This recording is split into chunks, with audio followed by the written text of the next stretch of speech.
வன திருப்பதி கோயிலை பற்றி தான் பார்க்க போகிறோம். ஜூலை 2009 கோயில் கட்டப்பட்டிருக்கு. இது பெருமாள் கோயில் புன்னை நகரில் இருக்குது.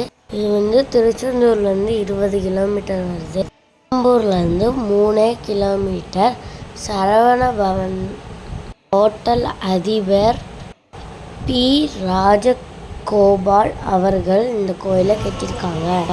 கோயில் நீட்டாக பக்தியோட சாமி கும்பிட்டு வர மாதிரி இருக்கு.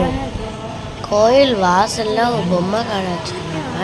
அங்கே எல்லாம் 2-3 பொம்மைலாம் நிறைய ஆடிட்டு இருந்தது. அதே நீங்கள் பாருங்கள், நான் கொஞ்சம் வச்சுருக்கேன். கோயிலுக்கு உள்ள ஃபோட்டோ எடுக்க அனுமதி கிடையாது. உங்களால் முடிஞ்சால் நேரில் போய் பாருங்கள். திருநெல்வேலியிலேருந்து வந்தீங்கன்னா 45 கிலோமீட்டர். ட்ரெயின் வசதிலாம் இருக்குது. இல்லை 7 மணிக்கு திறந்து இரவு 8 மணிக்கு அடைச்சிடுறாங்க. மத்தியானம் கொஞ்சம் நேரம் அடைக்கிறாங்க. டீ காஃபி சாப்பாடு எல்லாமே இந்த ஹோட்டல்லே இருக்குது. உங்களுக்கு வாய்ப்பு இருந்தால் நீங்களும் போய் பாருங்கள்.